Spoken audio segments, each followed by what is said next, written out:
Hello and welcome to this week's FBF News Recap, where I take a look back at last week's news and look forward to this week's new releases. Reporting to you this week live from Narnia.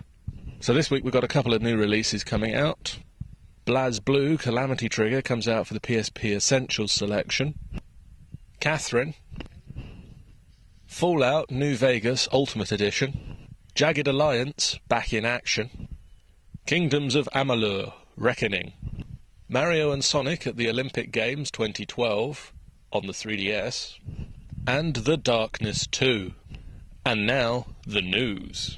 Capcom announced a number of things at the special 10th anniversary celebrations for the Ace Attorney series.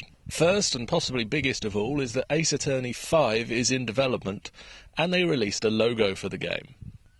And that's all. They've shown nothing else. No trailer, no new game information. It doesn't even include the silhouette of the main character on the logo, as normal with the series. So there's no speculation about who the main character actually is. They also announced that the much-anticipated 3DS crossover, Professor Layton versus the Ace Attorney, will be out by the end of this year on the Nintendo 3DS. And finally, the first 3 titles in the series will be receiving a HD remake on the iOS devices. But we have no release date yet for when that will be available. MCV reported that shares in Saints Row developer THQ had failed to meet the $1 mark for the last 30 days, which is the minimum level needed for a continued listing on the stock exchange. They now have 180 days, which is up on July the 23rd, to boost their share price and be worth more than $1 for a consecutive period of 10 days. The company recently announced that they are exiting the kids market to focus on their core game franchises and to develop digital initiatives. Last month they cut 30 positions from their family-focused Play THQ line, the Californian development team behind the U-Draw series of video games. EA's habit of putting a single-use code into their games has been quite the talking point in recent months. While it does give customers a single-use piece of DLC if they buy the game new, it is seen purely to deter people from buying the game in the second-hand market. This is made even more obvious when substantial portions of the game are only available via the single-use piece of DLC code. For instance, Battlefield 3's entire multiplayer aspect is locked out if you don't buy the game new. As to be expected, the upcoming SSX snowboarding game will contain a single-use code. However, it's going to be more passive than in other instances. The only thing the code locks out is collecting credits from the online multiplayer modes. And while EA have confirmed that these credits will not be required to unlock all of the game's content, they will certainly speed the process up somewhat. Eurogamer held an interview with Mike Gamble about the upcoming end to BioWare's Mass Effect series, with Mass Effect 3, which is due out on the 9th of March.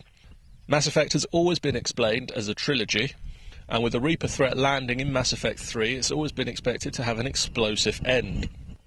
Mass Effect 2 saw you uniting a team of commandos for a suicide mission, and Mass Effect 3 puts you back in charge of the remains of said team, but with a much larger mission.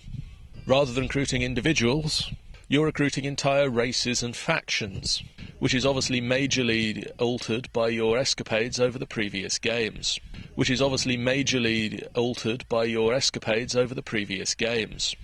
On the ending of the game, he stated, "It's going to make some people extremely happy.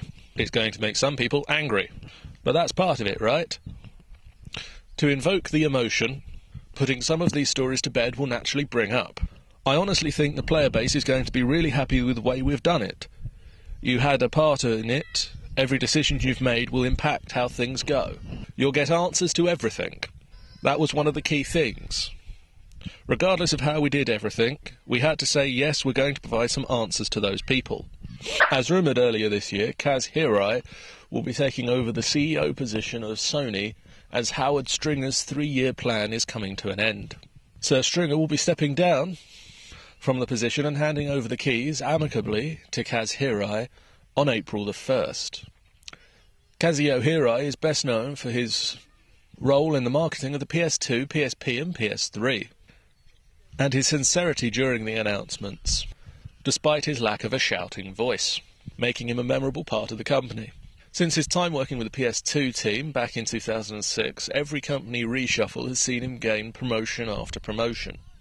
And that's about all for this week. I'll see you next week, hopefully from somewhere slightly warmer. See you guys around. Bye.